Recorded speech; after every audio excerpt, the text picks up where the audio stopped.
이름 대리점 거래 공정화에 관한 법률 개정안 발의 정의당 최혜선 의원을 구인 생년월일 2019년 1월 24일 계류일 186일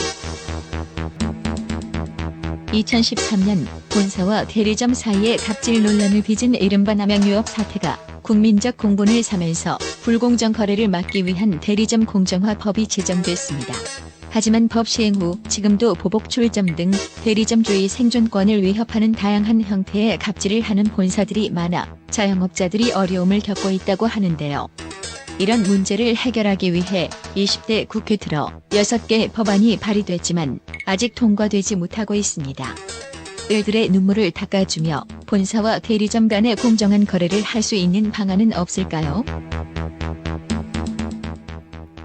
네, 대리점 거래 공정화에 관한 법률 개정안 대표 발의하신 정의당의 추혜선 의원 나오셨어요. 어서 오십시오. 네, 안녕하세요. 앞에 프로필에서 들었습니다만 이게 남양유업 사태로 네네. 만들어진 제정된 법률 아니겠습니까? 예, 그렇죠. 근데 이게 빈 구멍이 많은가 봐요. 예, 그렇습니다. 프로필 보니까 제 법안이 186일 계류가 네. 됐다 그러면 제일 짧게 된 건데, 예, 이게 뭐 6개 법안이나 나와 있다니까. 예, 그렇죠. 근데 이게 지금 3년 동안 시행을 했는데도 제대로 안 되고 있나요? 법 시행이? 네, 이제 법이 시행이 됐는데 갑질이 여전하다 그러면 법이 문제가 있는 것이죠. 어떤 갑질이 있어요? 지금도 여전히 이제 뭐 목표 강제라든지 목표 이게 이제 강제? 뭐 우유나 간장을 다루는 식품업계에서 많이 일어나는 일입니다. 한 달 그리고 얼마까지는 꼭 팔아야 된다. 예, 뭐 팔아야 이런 거? 된다. 예, 그렇죠. 그리고 통신사 대리점의 특정 요금제라든지 가입자 유치 그리고 뭐 이제 국민들이 많이 들어보셨던 밀어내기 있잖아요. 예. 예, 뭐 이렇게 끼워 팔기이죠.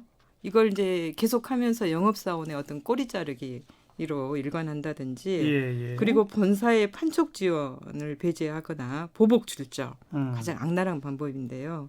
이런 사례들이 꾸준하게 제기되고 있습니다. 보복 출점이라는 게 뭐죠? 대리점 바로 옆에 본사에서 대리점을 또 만드는 겁니다. 그럼 속수무책으로 당할 수밖에 장사 없고요. 못하게? 예, 망하는 겁니다. 바로. 네. 아니 이런 것들 뭐 목표 강제나 밀어내기 같은 거를 못하게 하려고 그때 남양유업이 그게 밀어내기 이런 거 막 했던 거잖아요. 예, 그렇죠. 그런 거 못하게 하려고 만든 법안이었나요?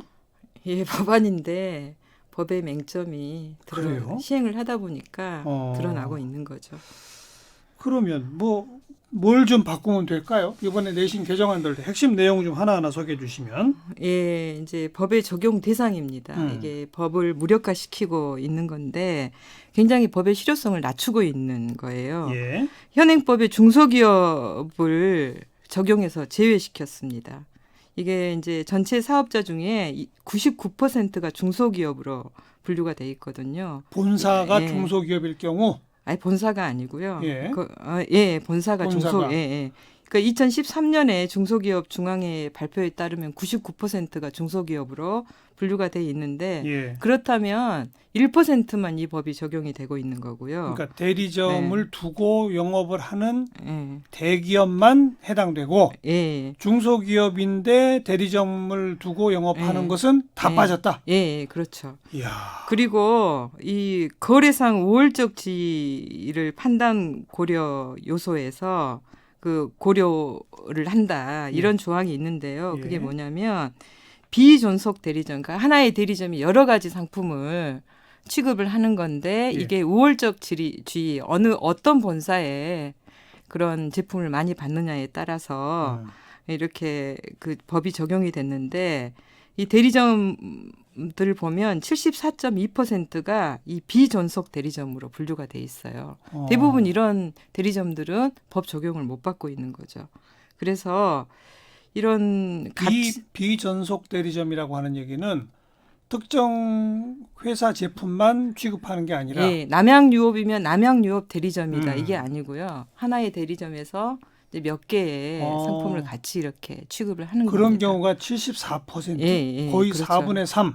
예, 이제 그런데 이쪽도 법에 적용 대상에서 빠진다? 예, 거의 빠지고 있어요. 허허. 네. 그리고요. 예. 네, 그래서 이 갑질 같은 경우에는 기업 규모와 관계없이 거래 관계에서 빚어지는 힘의 불균형 때문에 일어나는 거잖아요. 그렇죠. 예, 그래서 이게 아주 근본적인 독소 조항입니다. 예. 그래서 이런 부분들을 해소하기 위해서 중소기업이라 할지라도 연매출 2억 원 이상인 경우에는 법 적용을 하자. 네. 그렇게 개정안을 냈고요. 네. 거래상 우월적 지위 판단 고려 요소에서 공급업자에 대한 거래 의존도 이 부분을 그냥 아예 삭제를 한 겁니다.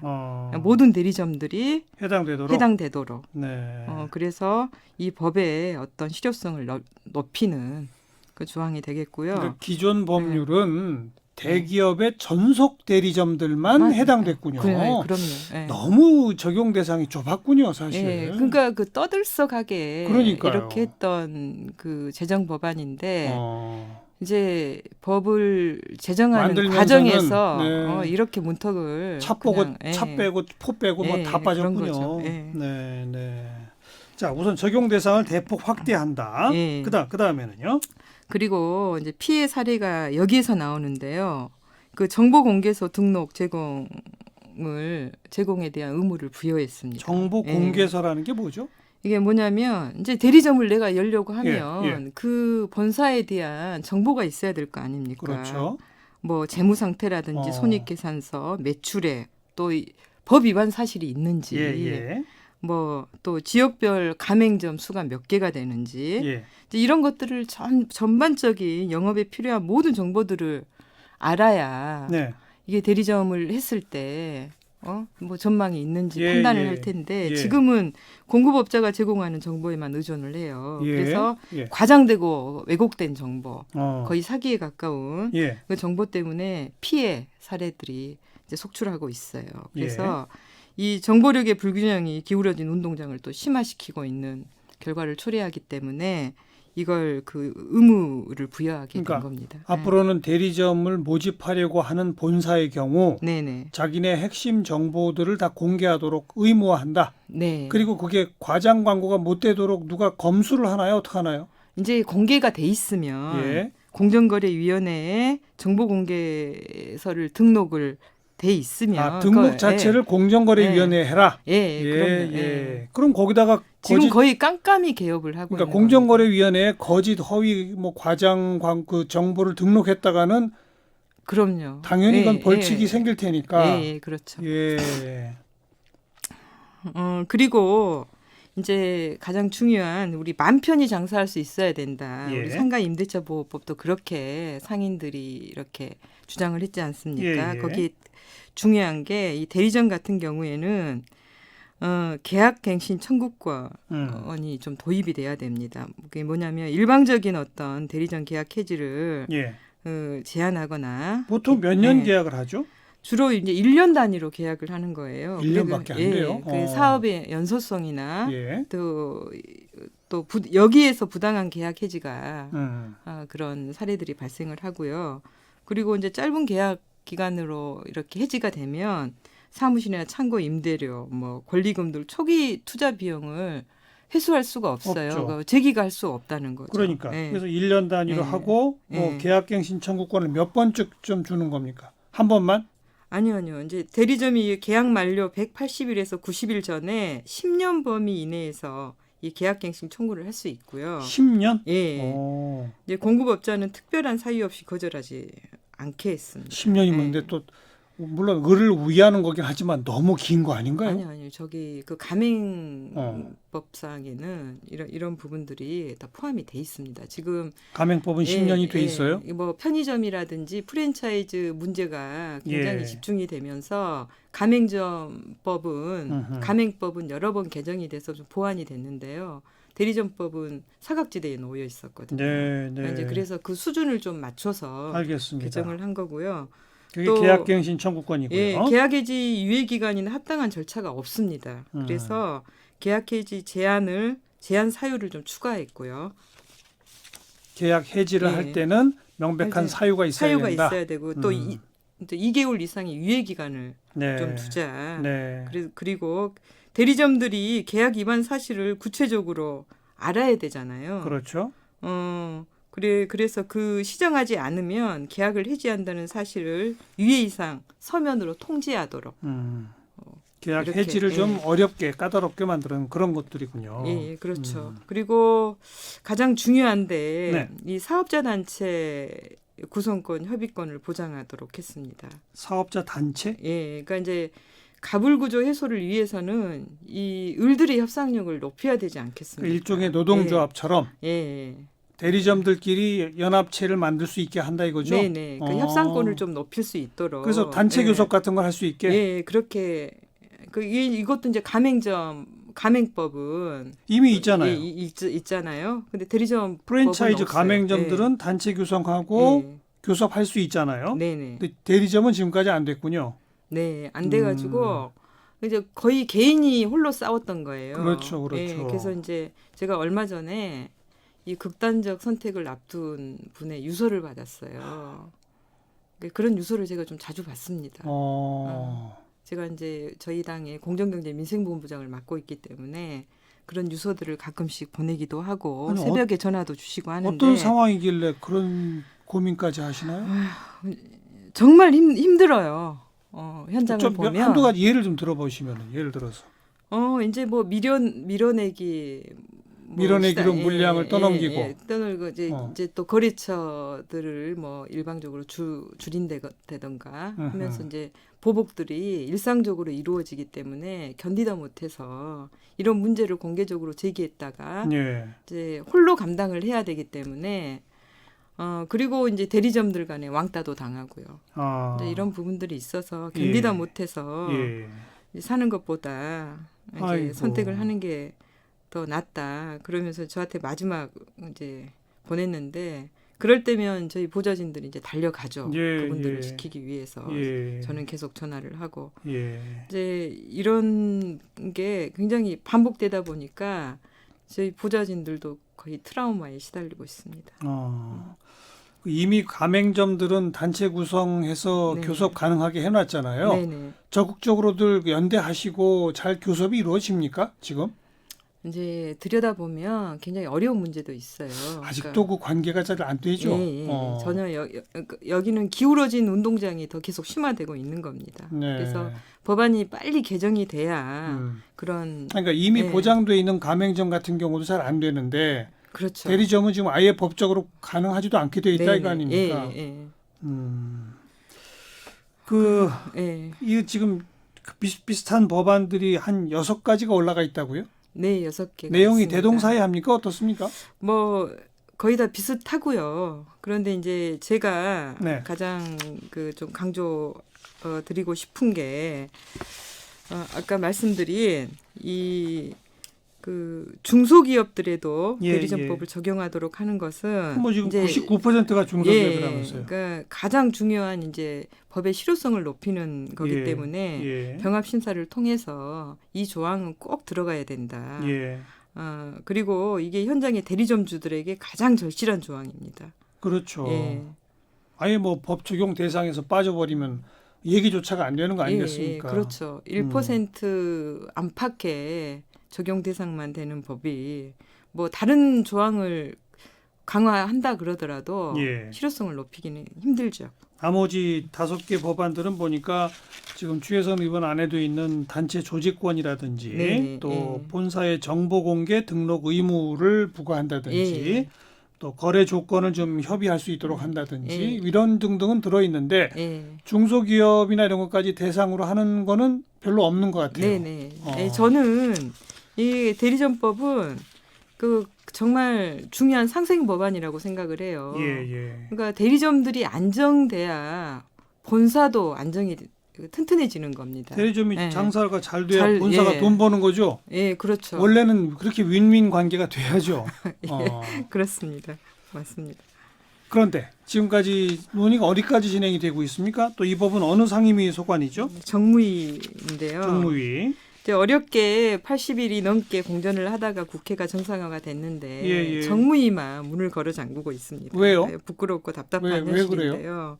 그 손혜원 의원 붙인 유공자 지정 자료 제출권 때문에 교섭단체 간사 간 합의가 안 돼서 상임위를 못 열고 있습니다. 지금. 그래요. 네. 지금 나머지 그 5개 법안들은 어느 정당에서들 냈나요?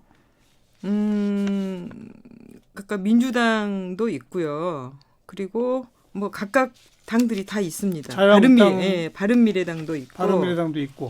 자유한국당은 없나요? 자유한국당도 한번 법안 소위에 가서 한번 확인해 봐야 되겠는데요. 있는 걸로 알고 있는데 지금 기억이 이게 안 법안 그러니까 정당별로 네. 뭐 어느 정당은 절대 이 법은 안 된다. 뭐 이렇게 반대 입장을 뭐 당론으로 정했다든지 뭐 이런 건 없나요? 아니 뭐 그거는 내놓고 있지 않는데 네. 법안 소위에 들어가면 약간의 민낯이 드러나기도 합니다. 네. 대놓고 반대는 안 하지만 예, 민낯이 드러난다. 예, 까탈스럽게 하죠. 이제 전원 합의체이기 때문에 그러니까요. 한 의원만 반대를 해도 예. 그런데 이제 제 법안은 아마 너무 과하다 예, 이렇게 예. 의견을 낼 것 같은데요. 예. 잘 싸워야죠. 나머지 법안들에 비해서 포괄적인 내용이 너무 크다. 예, 그 민낯을 드러내서 반대하는 당은 어느 당이에요? 주로 뭐 빨간당이라고 보시면 됩니다. 당색을 빨간색 쓰는 당이 예, 자유한국당인가요? 네네. 그래요. 그런데 아무튼 정무위가 열리면 그리고 법안 심사 소위가 시작되면 나머지 법안이랑 전부 다 병합해서 심사를 일단 해야 되는 거 아니겠습니까? 네, 그렇죠. 특정 정당 한쪽만 낸 건 아니니까요. 네네. 또 대체로 어때요? 지난 2013년에 남양유업 사태 이후에 이런 법안이 제정되긴 했으나 몇 년 지나는 사이에 문제가 있다는 공감대는 있지 않나요? 그러니까 그 공감대를 좀 확산을 시켜야 되는데요. 제가 이제 하나의 사례를 좀 말씀을 드릴게요. 이게 이제 이 대표적인 갑질이잖아요. 자영업자들을 그 거의 벼랑 끝으로 내모는 갑질인데 지금 이 법의 문제는 갑질을 한 본사에게 너무 솜방망이 처벌이라는 겁니다. 네. 그러니까 이제 그 2013년 남양유업 사태 때 한번 볼게요. 공정위가 과징금 124억 원을 부과를 했어요. 이게 이제 법원으로 가게 됩니다. 네. 법원 판결로 5억 원으로 대폭 줄였는데 잠깐만. 예. 124억이 5억이 됐다고요? 예. 대부분 소송을 합니다. 주로 어. 이제 거대 로펌과 어. 함께 이제 규제기관과 싸우는 거죠. 예. 그때 남양유업이 1,849개 대리점에서 6년간 밀어내기를 했어요. 예. 얻은 매출액이 총 6천억 원이었어요. 예. 그리고 과징금을 5억을 냈습니다. 그럼 0.1% 밖에 안 되는 거죠. 예. 그래서 이 대리점법이 우여곡절 끝에 국민들의 동의를 얻어서 시행이 됐는데 이 본사에게는 갑질로 버는 돈의 유혹이 초벌에 대한 두려움보다 훨씬 크다는 거죠. 네. 그래서 이런 걸 근본적으로 없애자는 겁니다. 이번 법 개정안에는 처벌 조항의 강화도 들어 있습니까? 처벌 조항의 강화도 들어 있습니다. 네. 그래야죠. 네. 아니 124억도 참 6천억 매출에 비하면 턱없이 적은데 그게 또 소송 가니까 5억으로 결론 났다 이거죠? 예, 그렇죠. 네. 대리점 대표적 갑을 관계로 우리 머릿속에 남아 있습니다만 그래서 떠들썩하게 법을 만들었는데 법에 허점이 이렇게 많답니다. 여러분 관심 가져주시기 바라요. 대리점 거래의 공정화에 관한 법률 개정안 대표 발의하신 정의당의 추혜선 의원이었습니다. 고맙습니다. 네, 고맙습니다.